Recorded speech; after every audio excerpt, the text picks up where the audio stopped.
que me preocupa sobretudo é que o candidato do PSL tem uma aliança com a bancada ruralista e com empresas mineradoras para a exploração desenfreada da Amazônia.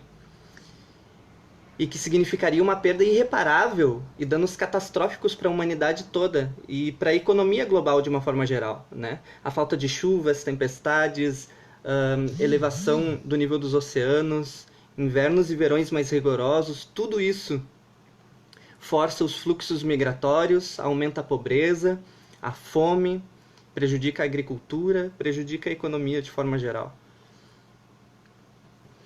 Este ano eu fui convidado para dar uma palestra em um retiro da Aliança Bíblica Universitária e me incumbiram de tratar do tema da gula. A Aliança Bíblica Universitária esse ano resolveu fazer nos seus retiros pelo país inteiro tratar também os temas dos pecados capitais, enfim. Me incumbiram do tema da gula. E eu considerei que era uma boa oportunidade para falar sobre essa nossa relação exploratória e de consumo exacerbado dos recursos da terra. O ser humano tem uma relação diferente dos outros animais com a comida. Os outros animais eles comem o necessário para sua sobrevivência e, por sua vez, nós, os seres humanos, consumimos mais do que nos é necessário, baseado não só na nossa sobrevivência, mas também nos nossos caprichos. E essa é uma questão estética, é uma questão de estética e é uma questão de justiça que a gente precisa tratar aqui. Essa relação predatória e exploratória dos recursos da terra sempre trabalhou para o enriquecimento das classes mais ricas, como é o caso dos coronéis, da bancada ruralista e das grandes empresas mineradoras, ao passo que contribui para a degradação da vida da classe mais pobre e da classe média. A gente pode citar aqui o que acontece nas guerras em relação ao petróleo, o desastre de Mariana, ou, mais recentemente, o PL do veneno. Esses desastres, eles afetam os mais pobres e a classe média. O cara que é dono da mineradora de Mariana não foi afetado com o desastre de Mariana. Quem foi afetado com o desastre de Mariana são os mais pobres, a classe média. Aqueles que produzem guerras por conta de petróleo não são afetados com essa guerra. Quem é afetado com essa guerra são os mais pobres, a classe média. Aqui no Brasil, mais recentemente, como eu disse, nós temos o caso do PL do veneno, que é o projeto de lei 6299/02. E é uma proposta da bancada ruralista, que tem apoio hoje do candidato do PSL, e que prevê a permissão do uso de 14 novos agrotóxicos que são proibidos no resto do mundo pelos seus efeitos cancerígenos, de degradação do solo e também de contaminação da água. O Brasil é o país que mais consome agrotóxicos no mundo. E pesquisas da Geografia Agrária da USP apontaram recentemente que o Brasil tem 5.000 vezes mais agrotóxicos na água do que os países europeus. A nossa água tem 5.000 vezes mais agrotóxicos do que a água dos países europeus. Ou seja, basicamente a gente bebe agrotóxico. Nós estamos bebendo agrotóxico, nós estamos comendo agrotóxico. O Rio Grande do Sul, o estado onde eu moro, é o estado que mais usa agrotóxico no país e, consequentemente, não por acaso, é o estado com os maiores índices de câncer no país. A gente não pode dissociar uma coisa da outra.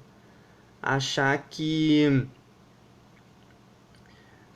o uso do agrotóxico vai nos fazer bem, porque vai produzir mais alimento, vai gerar mais economia, ao passo que ele também vai nos matar mais rápido. né? Os efeitos da sociedade de consumo que nós vivemos, ele afeta todos os seres humanos. E não só os seres humanos, como ele também afeta todo o ecossistema do planeta.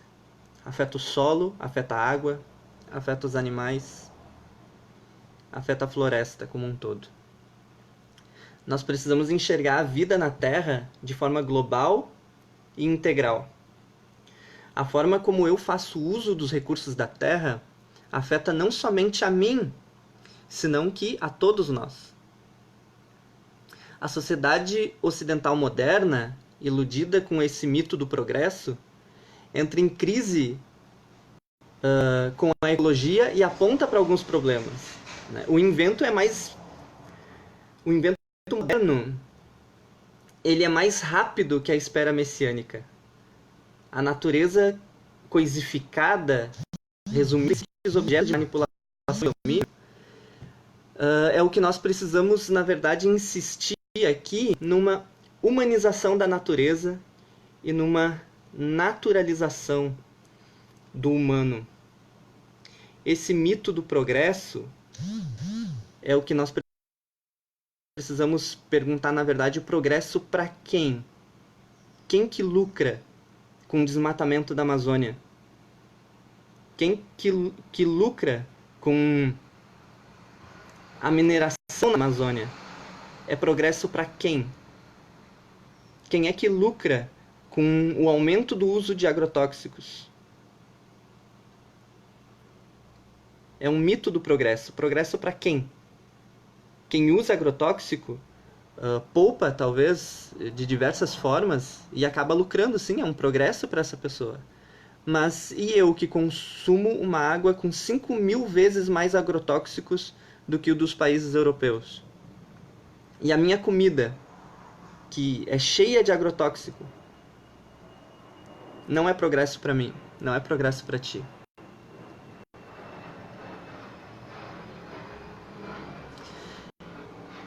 Os prazeres estéticos e culinários, eles são generalmente providos para o nosso consumo. Mas eles são dádivas e não o alvo da nossa existência. Como a terra, tudo pertence a Deus. Existem limites para o nosso consumo. E a luta por justiça e não experiências tecnológicas de alto risco é o que vai corrigir esse desequilíbrio entre ricos e pobres. Para fazer a vontade de Deus na terra, assim como também é feita no céu, é necessário desafiar as estruturas injustas, sejam elas políticas ou econômicas, e insistir num comércio justo e em métodos sustentáveis de produção de alimentos, de combustíveis e etc. A ligação do céu com a terra depende disso também. O Leonardo Boff, Frei Leonardo Boff, cita 10 atitudes consideradas por ele fundamentais para esse assumir responsável no reconhecimento do nosso planeta como parte essencial para a nossa sobrevivência na Terra. Eu vou citar 4 dessas 10 atitudes dele. A primeira é reconhecer a Terra como mãe, que contém todos os elementos, tanto físicos, químicos, como biológicos, para produzir e reproduzir. Porém, com recursos finitos. Ela vai acabar um dia. Nós precisamos ter essa consciência também.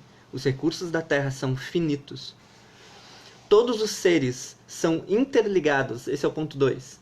Todos os seres são interligados e possuem um destino comum. Respeitar, ponto 3, respeitar o ciclo natural de produção da natureza e consumir com responsabilidade os recursos não renováveis. E por último, ponto 4, dar centralidade ao bem comum. As conquistas e o desenvolvimento têm que ser capazes de beneficiar a todos e não apenas uma pequena parcela da humanidade. nós precisamos dar uma resposta teológica ao grito da terra. Essa ecoteologia da qual a gente fala, da qual estamos falando aqui, se forma como uma corrente teórica e prática, conceitual, mas também espiritual, que busca relacionar a experiência religiosa com o cuidado com a nossa casa comum, o planeta Terra. Eu gosto de chamar o planeta Terra dessa forma, assim como o Frei Leonardo Boff, assim como o Papa Francisco tem usado bastante esse termo, porque a Terra é a nossa casa, é onde a gente vive, e a gente não vive aqui sozinho. Ela é a nossa casa comum. A urgência em mudarmos o nosso olhar sobre a Terra. Até agora nós vimos a Terra como um depósito de recursos infinitos, onde somente retiramos e saqueamos. Mas nós precisamos entender a Terra como um organismo vivo, a Terra como mãe Terra. A mãe, a gente não maltrata, a gente cuida. Nós precisamos recuperar esse olhar encantado com a criação e perceber que a vida está para além da produção, está para além do consumo e está para além dos caprichos humanos. Podemos usufruir da terra, mas precisamos entender que a terra e toda a criação não foi feita para nós, e sim para Cristo. Lá em Colossenses, capítulo 1, nos versos 15 a 17, diz: o qual a imagem do Deus invisível, é uma referência a respeito de Cristo, tá? A respeito de Jesus, o qual é a imagem do Deus invisível, o primogênito de toda a criação, porque nele foram criadas todas as coisas que há nos céus e na terra, visíveis e invisíveis, sejam tronos, sejam dominações, sejam principados, sejam potestades. Tudo foi criado por ele e para ele. Com ênfase aqui, tudo foi criado por ele e para ele. E ele é antes de todas as coisas. E todas as coisas subsistem por ele. A criação não existe para a raça humana, mas para Cristo. A Bíblia rejeita esse antropocentrismo e afirma a centralidade de Cristo não somente na salvação. Existe a centralidade de Cristo também em toda a criação. A criação é feita para Cristo. Então nós temos aqui o urgente desafio de proteger a nossa casa comum, que é o planeta Terra, e que inclui unir toda a família humana na busca de um desenvolvimento sustentável e integral, pois sabemos que as coisas, elas podem mudar. O Criador, ele não nos abandona e nunca recua do seu projeto de amor, nem se arrepende de nos ter criado. A humanidade possui ainda a capacidade de colaborar na construção da nossa casa comum. Papa Francisco, na sua encíclica Laudato Si, diz que, com razão, a nova consciência planetária e a nossa responsabilidade comum por essa herança sagrada que recebemos do universo e de Deus, a natureza, a Mãe Terra, atravessa todos os ensaios. Comprova-se nesses textos que todos os saberes que estão sendo ecologizados para que cada um possa trazer a colaboração para a salvaguarda da criação. Todos nós temos responsabilidade sobre a salvaguarda da criação divina. Porque cuidar da terra é um desdobramento do nosso chamamento a amar o próximo.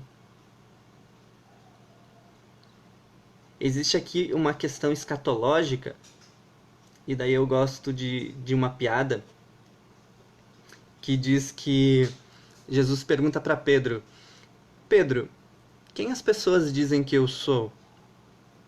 Ao que Pedro responde: o Senhor é a manifestação escatológica da razão do nosso ser. E Jesus diz: eu sou o quê?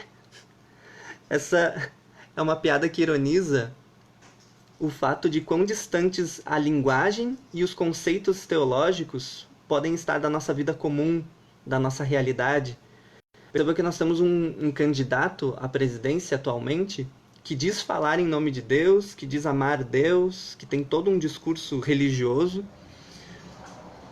mas está em flagrante contradição quando é incapaz de amar a questão de Deus.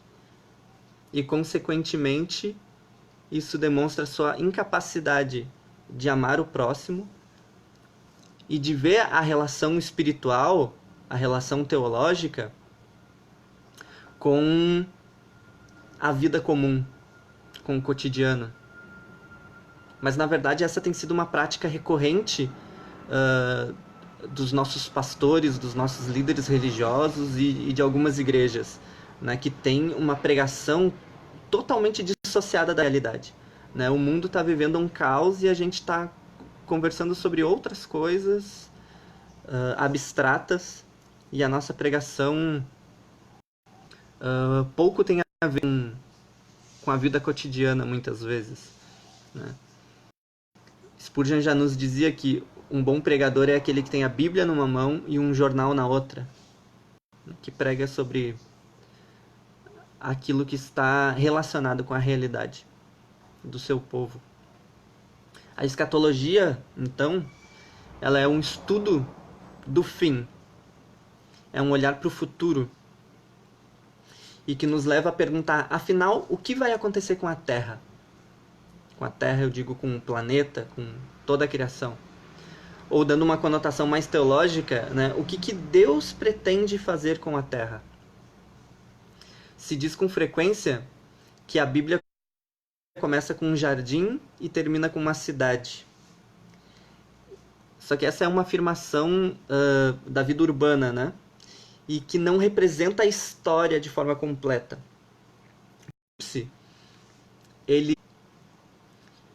E ela é uma cidade onde o rio de água da vida sai do trono de Deus e do Cordeiro, no meio de uma rua principal na cidade. E de cada lado do rio está uma árvore da vida, que frutifica 12 vezes por ano. As folhas da árvore servem para a cura de todas as nações.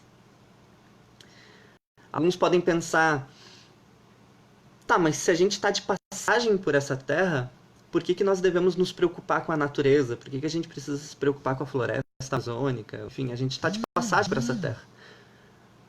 O nosso pensamento cristão, nosso pensamento evangélico cristão, em oposição ao pensamento capitalista do consumo privado, nos faz pensar na vida em comunidade e, portanto, naquilo que é coletivo, acima de qualquer individualidade.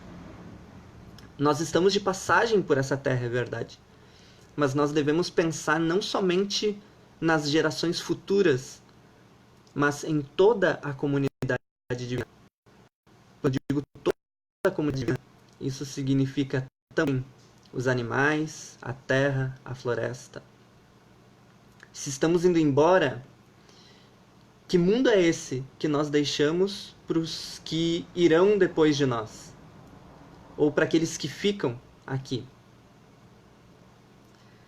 Então, para encerrar esse nosso papo aqui sobre teologia, sobre floresta, sobre as eleições neste final de semana, fica aqui a urgência de adquirirmos uma nova consciência e adotarmos novas práticas, amigas da vida.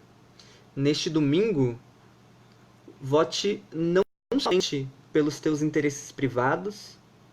Neste domingo, vamos votar também em nome da floresta amazônica e tudo o que ela representa em termos de vida, de comunidade global e de criação divina. Pense nisso quando estiver votando nesse domingo. Pense na floresta. Pense na comunidade global. Pense de forma coletiva. Pense na criação divina. Eu encerro aqui com um texto do livro de Sabedoria, no capítulo 11, versos 24 e 26, que diz: ó Deus, tu amas todas as coisas porque tu criaste todas as coisas. Tu não odeias e não te afastas de ninguém, porque tu és o soberano amante da vida. Tu és o soberano amante da vida. Eu encerro com esse texto. Que Deus abençoe a todos e que neste domingo o nosso voto seja um voto pela democracia, um voto coletivo, um voto pela floresta, um voto pela continuidade da vida. Deus abençoe a todos e vamos seguir nos falando.